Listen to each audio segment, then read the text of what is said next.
He chose his favorite child. So I chose my favorite parent. Ever since I can remember, my dad's favorite was my little brother. It didn't matter what he did.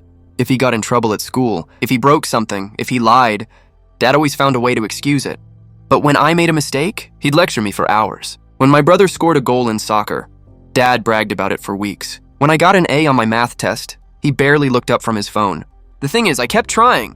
I thought if I just worked harder, helped him more, he'd finally notice me. When we were alone, he'd ignore me completely. But the second Mom was around, he'd suddenly act like the perfect father, asking how school was. If I had a girlfriend pretending to care, it was fake and I knew it. So one day I decided I was done chasing his attention. If he got to have a favorite kid, then I got to have a favorite parent. The next morning, I woke up at 5 a.m. before school and made breakfast in bed for my mom. Eggs, toast, coffee, the whole thing.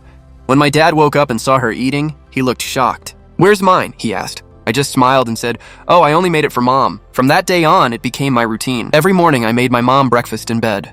Every afternoon, instead of helping my dad in the yard like I used to, I helped Mom cook dinner. Dad would come in from outside, sweaty and tired, and see me laughing with Mom while my brother was in his room gaming. He looked confused, almost hurt.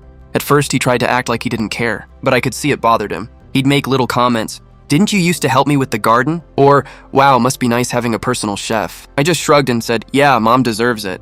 Weeks turned into months. Every day I gave my mom my full attention, talking with her, cooking, watching shows together. If Dad was watching a game, I'd skip it. If Mom wanted to watch a show, I'd bring snacks, only for us. One night, Dad finally said, "You know, you've been ignoring me lately."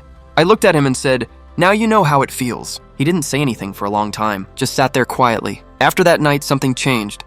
He started trying, really trying. He'd ask me to eat breakfast with him, offered to drive me to school, even asked if I wanted to play catch outside. But this time I didn't do it to please him. I did it when I wanted to. Because now he finally understood what it felt like to be the one left out. And I learned that sometimes the best revenge isn't loud or cruel. It's simply giving the same energy back to the person who never gave it to you, and watching them realize what they lost.